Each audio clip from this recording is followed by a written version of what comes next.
The Blackhawks Centennial Jersey is here, and we're going to break it down with our special guest, Jack Bushman from Locked on Blackhawks. Fellas, first impressions at our first glance of the Centennial jerseys. It looks familiar. It just does. It looks familiar because it's basically the regular home jersey, just with some subtle changes to it. But, I mean, if you like the regular home jersey, there's really nothing to not like about the Centennial jersey. They added the little touch of the gold or tan outline to the logo, which we've kind of been speculating was going to be the case since they started rolling out the Centennial promotions. That outline is going to be on the back jersey numbers, which I think is really cool, makes it really pop. We were able to see these on the draft, the drafted players at the draft this past week, and it looks really good. It looks Anton Frondell looked great in it. So I think it looks really good.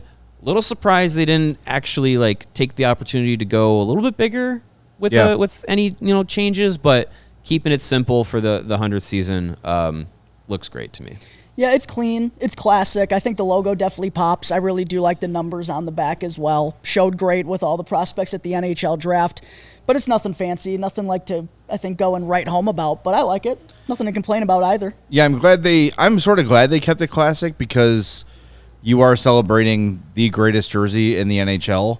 So going a little too far radically on it would be probably a mistake in my eyes. But I will say I was expecting something probably a little closer to the Winter Classic jersey.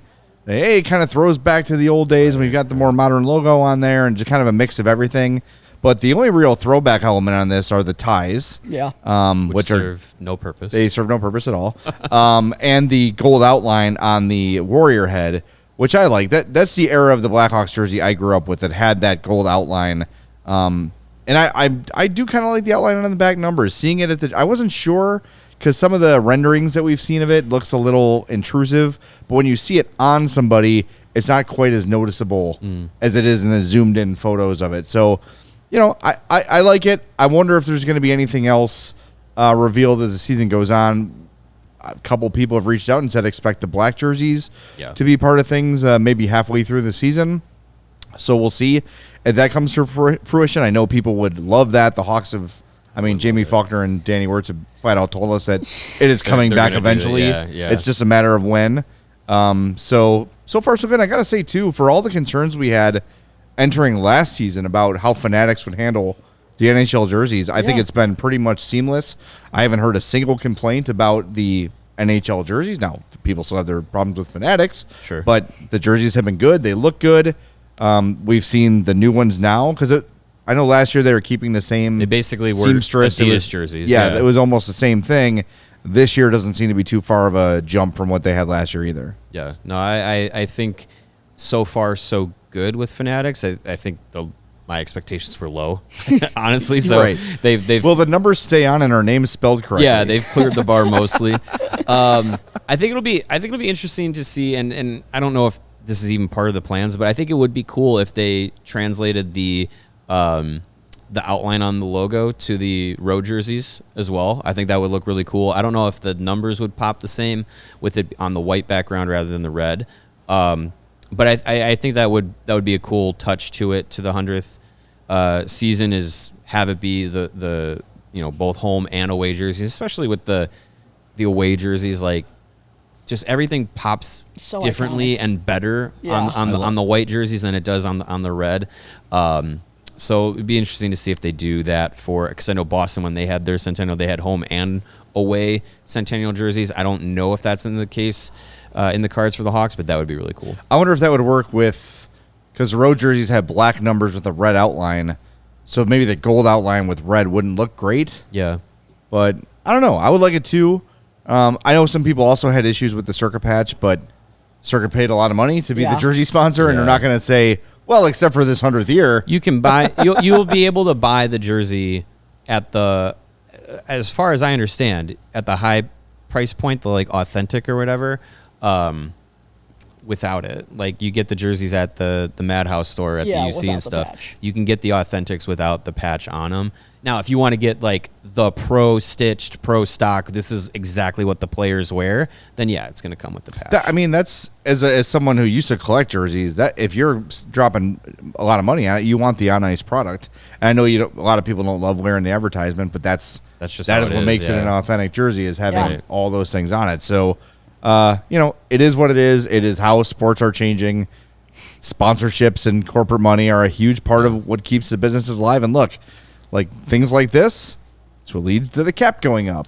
Right. And being able to pay players more and retain guys maybe you didn't think you were going to be able to. So, is it a little intrusive, especially on a Centennial jersey? Sure. But I think the good outweighs the bad. And I think it blends in pretty nicely for what the Hawks are doing. I also do like the 100th anniversary logo that they revealed a while ago.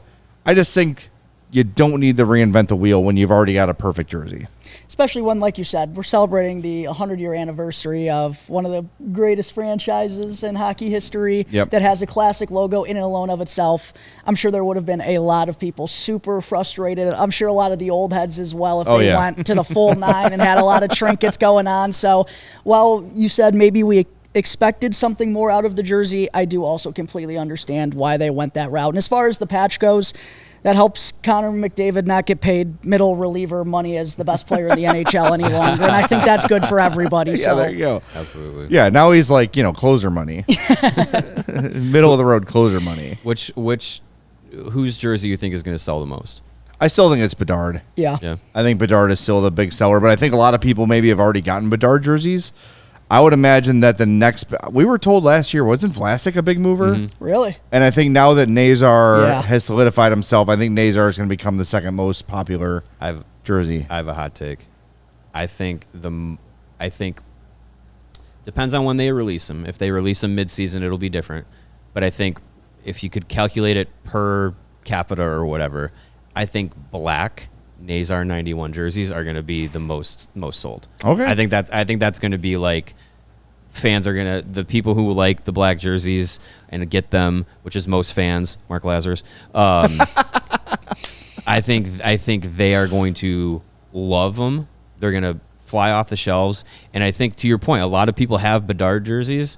They might go with Nazar, and that might be like, you see the black Seabrook jerseys or stuff like that's like the the cult fan like jersey. I think black Nazars are going to be flying off the shelves. If I was buying one, which I won't because I'm 47 years old, I would get a Levchinov. That'd be a fun one. Good number. Well, it's going to be here a long time. After Korchinski gave up the number, now you're for the most mid number. By the way, we got to talk about Frondell wore 14 with Djurgården, and I think he's going to be 15. He's worn 15 before. Yeah, he'll figure it out. It's available. 15's available. Number.